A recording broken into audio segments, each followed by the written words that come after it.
So there's that one tenant, you know the one I'm talking about, that one that always has an excuse, that for whatever reason can never get on-time payment right. Every single month it's a struggle. You're calling, you're texting, you're chasing them down, and you don't know what to do. Today we're talking about that tenant that doesn't pay on time and you're sick of it. So it's not just politeness to pay on time, it's a requirement. And so you have to stop looking at the tendency not to pay on time as a minor inconvenience or some little problem. You also need to get accustomed with what the law says about late payment and why these rules are in place to help landlords avoid late payment in the long run. And finally, you need to know how your lease helps you not only collect the rent on time, but maintain a tight ship when it comes to keeping a good ledger and making for a good tenancy. The last thing you want to do when you are collecting payment from a tenant is enforce bad behavior. And by not calling your tenant on late payment, you're doing that exact thing. If your tenant constantly pays on the 8th, then maybe you shouldn't have the rent due on the 1st. Instead, what you should do is enforce the payment date of your lease and let your tenant know well beforehand what the consequences are of late payment. You see, a tenant who pays their rent late probably isn't going to abide with other provisions of the lease, specifically tenants who pay chronically late. Inevitably, late payment leads to partial payment, and partial payment leads to non-payment. These are not precedents that you want to set, and you want to establish early on with your tenant the high importance of on-time payment and what you're willing to do if your tenant is not willing to pay on time. And to get this right, it's important for you to know what your lease says about when rent is due. Chances are very high that your lease has some provision in the rent section that says something like rent is due on or before the first day of every month. Yeah, your tenant can actually pay early.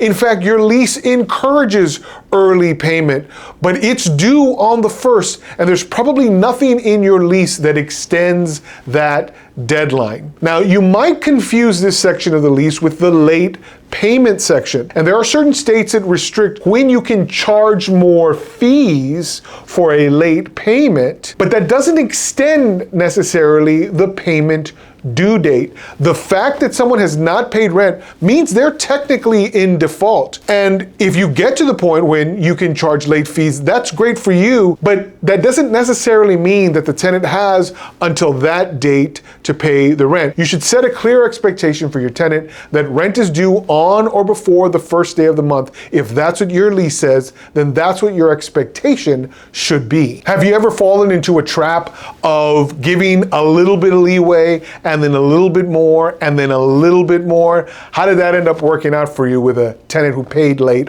all the time? Now, when it comes to the tools that are at your disposal, your number one tool is going to be your lease. What does it say about that payment due date? You got to know that like the back of your hand. Is it due on the 1st or is it due on some other day? When can you assess late fees? Because late fees are your next best tool. And you want to make sure that your late fee provision is set up in a way that it is prohibitive. You don't want some mamby-pamby kind of late fee that isn't going to make a whole lot of sense and isn't going to influence your tenant to pay rent on time. If it's a small fee, of course they're going to be able to weather that every single month.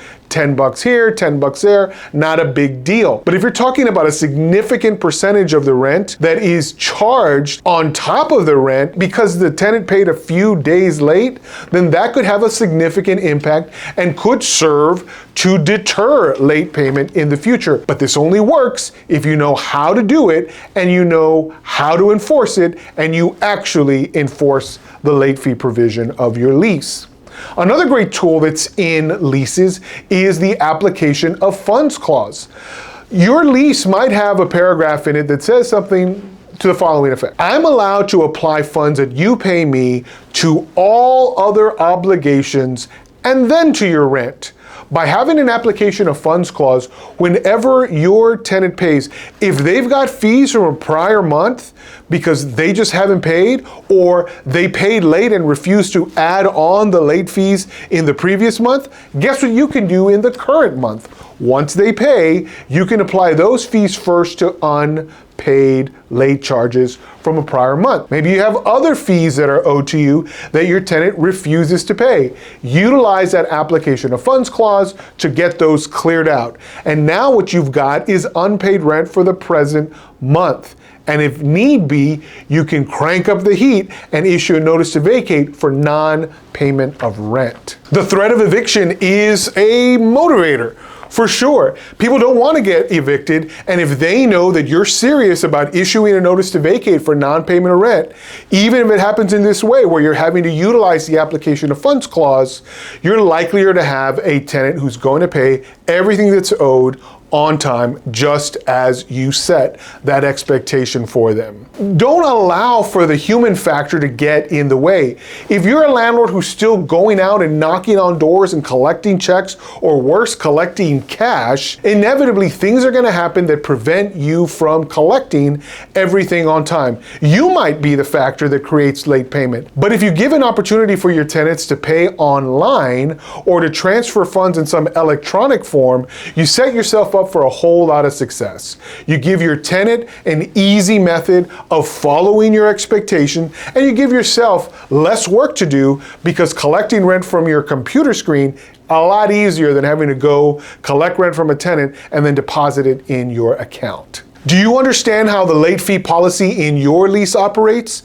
Are you aware of what your state sets as the maximum limit for what you can charge to your tenant in a given month? Share that with us in the comments. Finally, you have to have a line in the sand every single time. And I strongly recommend landlords to establish this line before those keys are ever in your tenant's hands. You ought to sit down with them and let them know, listen, I run a tight ship here, and I expect the rent to be paid on or before the first day of each month. If it turns out that rent is being paid habitually late, understand that even if the rent is ultimately paid, after 2 or 3 times, I'm likely to issue a notice to vacate, because late payment affects me. It affects my bottom line and my ability to pay my mortgage on time.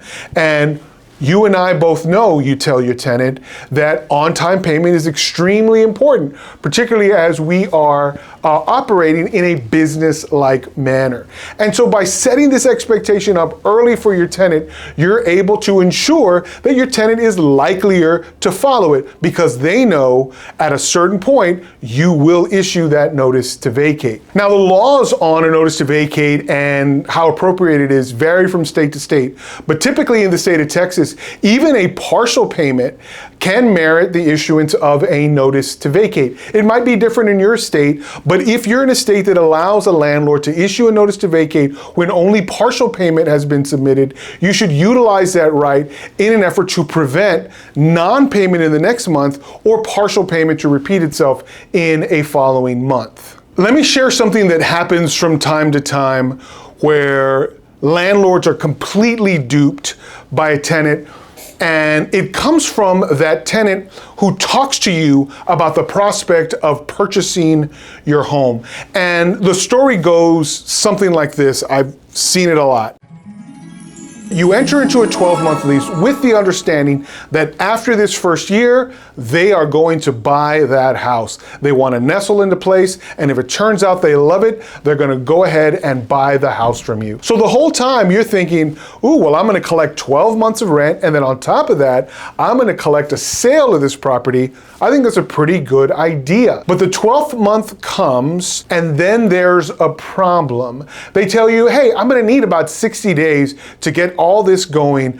Don't worry, 60 days from now, you're gonna get a big fat check. I'm setting everything up with the title company. But sure enough, 60 days come and go, and there's no closing. Something else came up. They might say, for example, oh my gosh, my bank just screwed me over. We had all this lined up. I even had a pre-approval letter, which they show you, of course, and somehow I was denied.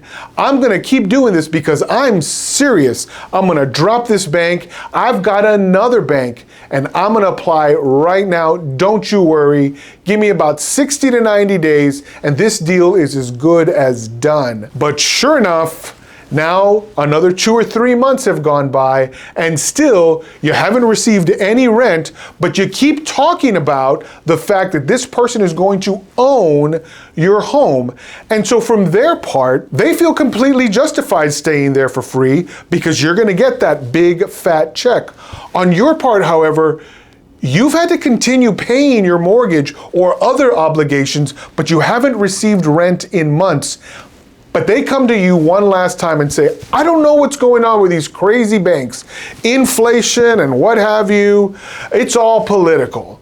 But good for us, I've got a rich uncle, and my uncle has promised he's going to extend a personal loan to me. So you just keep holding on, give me about 30 to 60 days, and I'm going to have this in the bag. But sure enough, nothing changes. And while you could have started the process months ago, you held out on some promise that this individual had the capacity to buy your home. The truth is, the chances that they're going to buy your home are not high. The other thing is, it doesn't hurt them to continue to pay the rent while you're waiting, but to just press pause on their obligation to pay while you're hoping that they're honest and hoping they're going to come through on financing and hoping that the things they're telling you are actually going to come true, it just doesn't make any sense. And sometimes bad tenants will take advantage of you by promising things they either have no actual capacity to come through on or they never intended to come through on in the first place. Have you ever been a victim of someone who made fantastic promises and never came through? Tell me the worst thing that someone tried to pull on you that actually worked. I want to urge a key thing for good landlording, that chronic late payment leads to financial trouble, sometimes even to financial ruin. Don't just accept it as part of the business. If you have someone who is chronically paying late, you got to know the tools that are available to you, including the issuance of notice. In fact, your house rules can easily be utilized. That lease has multiple provisions in it that help you collect money. And ultimately, when it comes down to it, you don't have to be the nice guy. Be polite for sure, but also be a proper business person while you're conducting yourself in a business-like manner. Understand the limits of your lease, but understand that those limits also apply to your tenant, and the rules that you're subject to in any court are also protections for that tenant. So it's not a matter of you being mean or nice. It's a matter of you following the rules that each of you agree to in your lease and within the laws of your state. Follow these and you're likelier to be much more successful as a landlord when your tenant is chronically paying late. I hope you've enjoyed today's video and you've gotten a whole lot of information out of the content here. If you're interested in even more videos on good landlording tips, there's a video right here that YouTube seems to think is perfectly appropriate for you. I hope you check that out along with the rest of the videos in our catalog. And until next time, landlords, happy leasing.